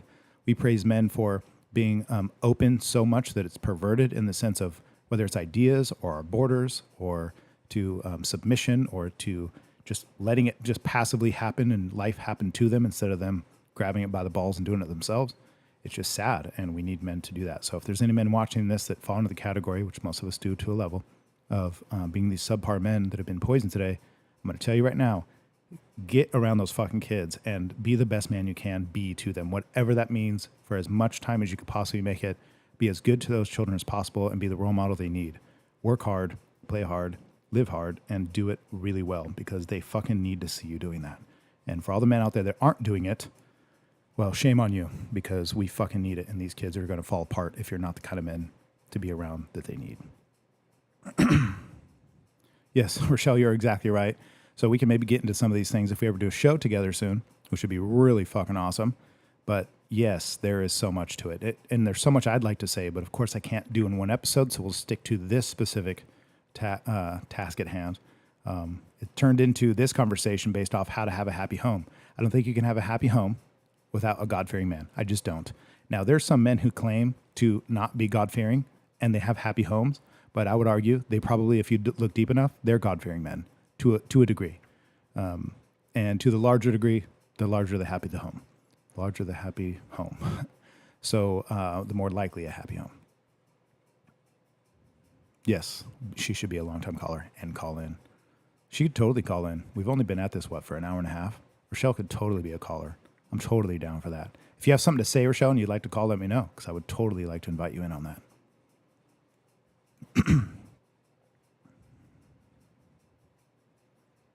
Danbury, I think we all have that problem time to time. Lena, thanks for sending the heart. What do I have for that? What do I have for a heart? Let's see. How about this? Ding, ding, ding. Nah, that What do doesn't we do it. What do we have have for the her, heart? Johnny? There we go. So you're telling me there's a chance? There we go. There's the heart response. Yeah! Wendy, man, this is so nice. I'll be honest with you. This kind of warms my heart because you saying a man needs to raise a man, not a woman. Yes, we need to stop being proud of single women raising kids. I'm not saying I'm not proud of you doing the job you needed to do when men fell apart. I'm thankful that women do this, and when they do it right, I'm very thankful. But us as men need to understand, and women need to understand, it needs to be men raising men. We have had it the opposite way for the last almost 100 years now, 75 plus years, and look at the results we got. It's not so pretty. We need to stop playing this fucking game and get back to reality. If there's any trick that's being played on us right now, it's that we don't need men. It's that we're smart, independent women don't need men. It's that anything a man could do, I could do. It's the biggest poisonous mindset we've ever been sold, and it's destroying our communities because it's just not true. It's that simple. Rochelle's, Wendy's saying, call Rochelle. Danbury is quoting Ephesians 22:33. It's so important for us women and young ladies to know. I would love for you to share that with us, but we could always look it up later too. No worries, Rochelle, because we'll be on this episode one day, and we will do it, and we can always share. Just keep in mind what you had to say, and we will definitely bring it up. So I think we actually beat this horse to death and did really well. I mean, I could totally keep going and drag it along, but I think you guys did awesome. So thank you for all that input. That's really, really cool. Who would have thought that one simple question, what makes a happy home, would lead to almost an hour-long conversation. Casey is saying, I'm really grateful for my son's dad and really stepping up to show him how to be a man. You know, I say it to women all the time because I feel like nobody does this. People don't do this enough. They're afraid to be judged by it because they live fearfully, because they're not living truly and honestly, because they're not God-fearing men and they're not living their truth, and therefore they're afraid because people that lie and that cheat and steal are afraid. So she's saying that she's grateful for her son's dad stepping up. If there's one thing I've seen a lot of women be able to do, is to stop bashing their men in their life and start supporting them, finally. Start supporting them, even if you think they're not. Like, I've heard mothers complain about their children going to their father's house, and it's like, you know, they complain about how they have to send them with toothpaste because dad doesn't have any and how he's just a piece of shit. And I'm thinking, well, you can send them with toothpaste because dad's maybe doing a lot of other things, and you could do that part of it. Like, that's how you work together, even if you're not together. You're still together in raising the children. So instead of just saying he's a bad dad because, and I've heard plenty of people say, like, for example, that, I shouldn't have to send my kids with their medicine and with their vitamins or with healthy food or food in general to their dads. He should be doing it when he has them, and I'll do it when I have them. And I just think that's the wrong attitude. I think the attitude is support the father, support the mother, support the kids best you can by doing both of those things. And it turns out better if you have to pick up a little bit of slack and the other person has to do it. And in the meantime, like when your kids are little and your baby's in the womb, man, they take very little resources at that point for quite a few years. So allow the families to figure it out together, even if at first it's not exactly how you want it. Don't make it so fucking wretched you're going to push these people away. Most men at a young age, especially when they have kids, they're very terrified today because their resources are sucked out of them and they don't have what it takes financially to be able to get it on. I don't mean it that way, but they don't have the resources to be able to get it on in life and to be their best financially. So they're very, very lost. And to just shit on them right away and make it just absolute wretched horror for them to deal with the family structure, then all you're doing is hurting your child by doing that. You should absolutely be supportive in his interaction with his kids, just like he should be for you.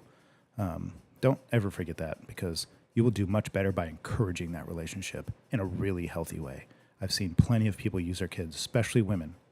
In all honesty, I have personally seen and heard of a lot of people being, using their kids to hurt their relationships, especially women towards their men. It's just terrible.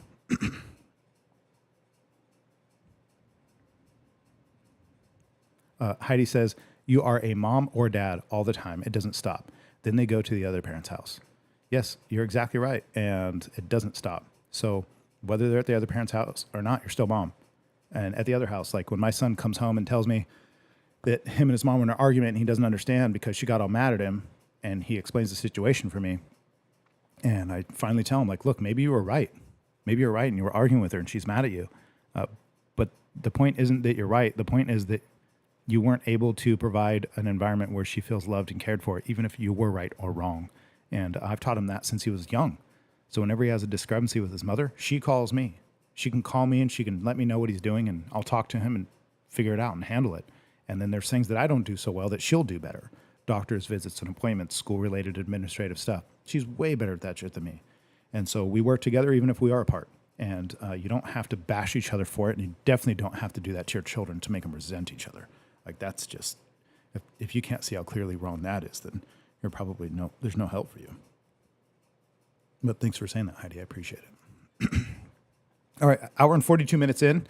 Let's make sure I got to, I'm going to go ahead and check these because I want to make sure I didn't miss anybody's responses on here, especially on the Instagrams.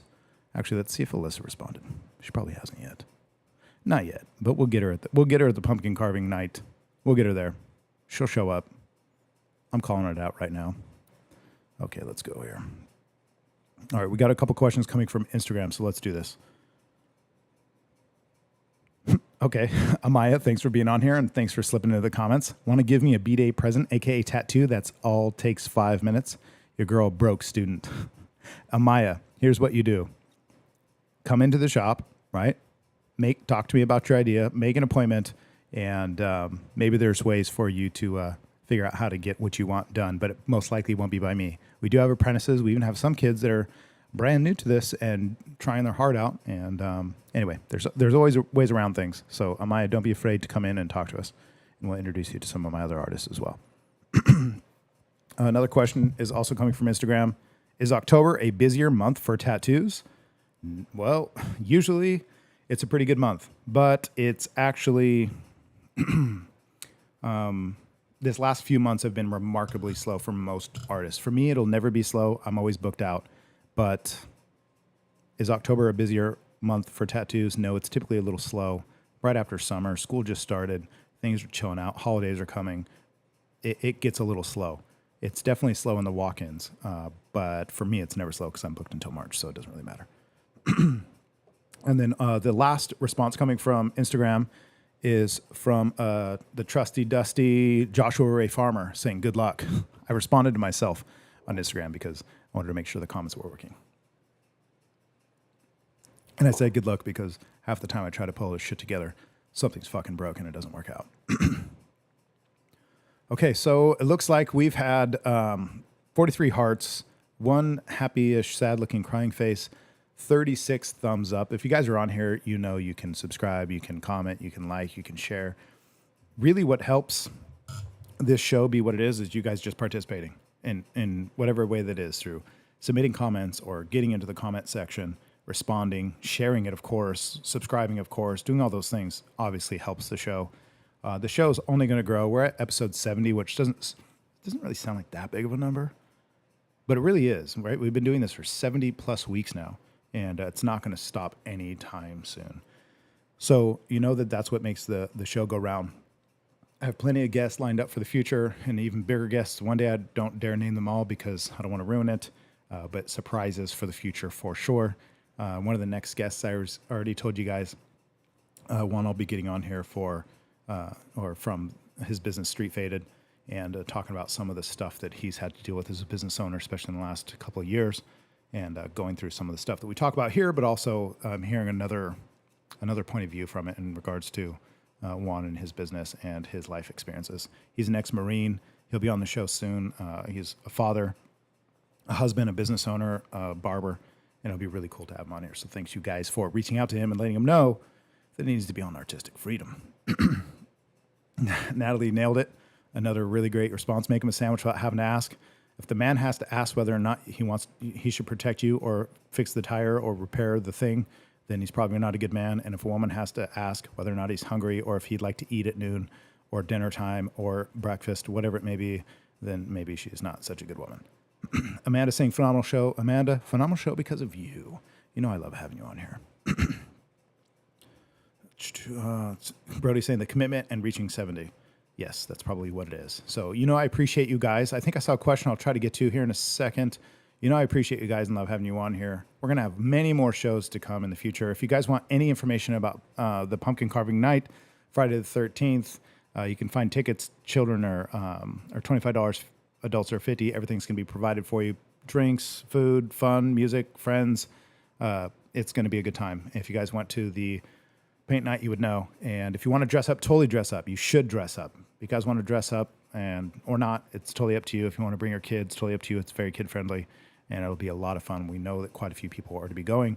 And if you miss out on it, all you're going to do is regret it. So why not just already have your answers made for you or your problem solved for you, which is what to do on a Friday night, especially Friday the 13th.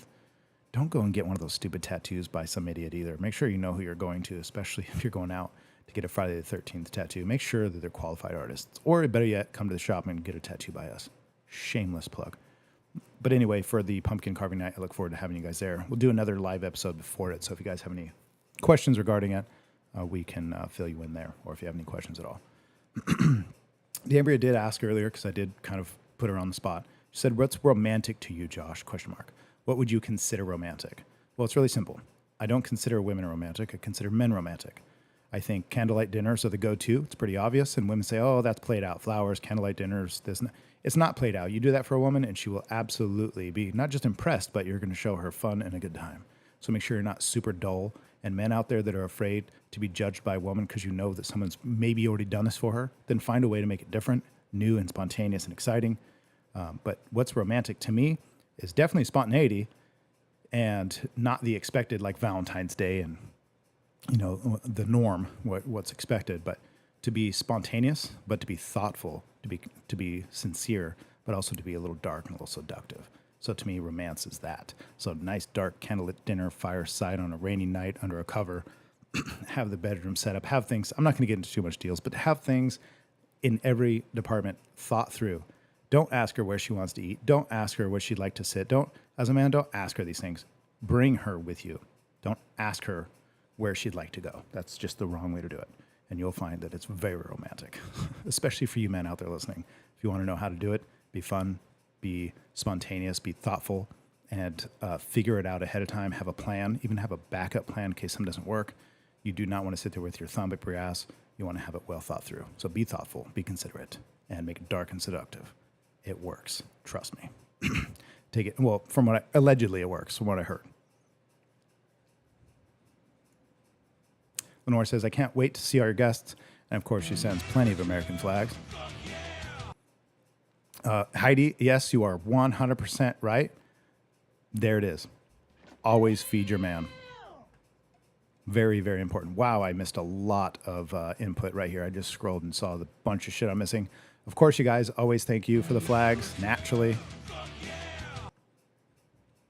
No shit. Barkus, son of a biscuit. You just said, I sent you something today. Hope you got it. I was like, what? Did I order a ton of hot ketchup? What is the deal? I must have made I literally went on my Instagram and looked, on my Amazon account and thought, like, was I like drunk one night? Don't remember, and bought a bunch of spicy ketchup. So thank you, Barkus. Now that I know I'm not in such a plunder, right? I was so like, where did this all come from? Right? I got like 10 bottles of hot ketchups. Barkus, thank you. It seriously made my day because now I have some for the house, for the van, and for the shop. So awesome. I'll never be without. You're fucking rad. You know what, Barkus? We're so fucking cool. That's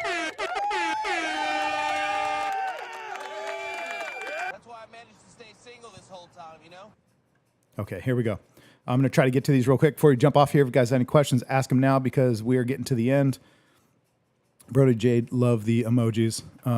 Casey says, thank you all for making me feel comfortable with my belly out for my costume. Casey, your costume was rad, and you looked amazing. It was a lot of fun, and people loved it. So you looked awesome. Brody Jade, always, as usual, literally couldn't say it better. Give me your fucking money! Money's the answer to more problems than people are willing to admit. Rochelle saying, if someone uses a stencil for carving, will that hurt the chances of winning? No, not at all. I don't care what you do. There's going to be a contest, I believe, of the most creative, the spookiest, and secret category. I'll tell you later, or at least you have to come to the pumpkin night and find out. There's going to be a secret categories to give everybody a chance to win, no matter what your pumpkin looks like. who will fall into a category somewhere. So it'll be a lot of fun. Lena, you are 100% right, and I totally agree. Okay. Let's see here.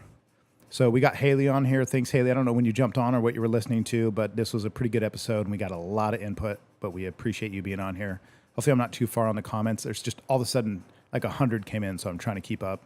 But either way, you know, you guys, I do what I can. There's always going to be next episode. Next Wednesday, 7:30 is usually the aim, but we usually go on for at least an hour and a half to 2 hours. It's almost been 2 hours, so it's been real. It's been fun.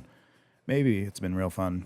But yeah, we'll see. Next time you guys have answers, or I'm sorry, have questions, I have answers. We'll get to them then. Natalie, thanks for being on here. Dambria, No Town. You guys that are watching that are new, Haley, Casey, Lenore, all of you guys, Heidi, Landy, of course, always Landy, thanks for being on here. Casey, you know it, of course. Fucking hell yeah. So you guys, thanks for being on here. Let's get some outro comments if you guys want to send them now. That was episode 70, Joshua Ray Farmer, Artistic Freedom, Clovis, California. I could leave out the location part. That's totally fine. But anyway, I appreciate you guys being, see that like host style that I get into? This is developed in 70 episodes. So I thank you guys for watching. I always appreciate getting the comments. The show is made up of you, your comments, your responses, your activities, and me, yours truly, Joshua Ray Farmer. Appreciate you. I already did my shout out for Linda. So Linda, if you're out there, if you're watching, Michelle, if you're watching and you want to tell Linda, you're my favorite. And Alyssa, you got to come to the pumpkin carving night because you're my second favorite, and we're going to have a great time. Pumpkin carving contest Friday the 13th. I believe 6:30 is when it starts. The flyer's on my Facebook, and it's on I think it's on the website too. But you can come to the shop, get tickets. I cannot secure you a spot if you do not buy tickets because we might not have the resources for everybody, and we don't want to turn anybody away. So if you buy them ahead of time, it will be a lot better. So come into the shop and do that. Give us a call if you have to. You can find us on Google where all our information's there. You know we love you guys. You know I appreciate you. Joshua Ray Farmer, doing what he does best. Out.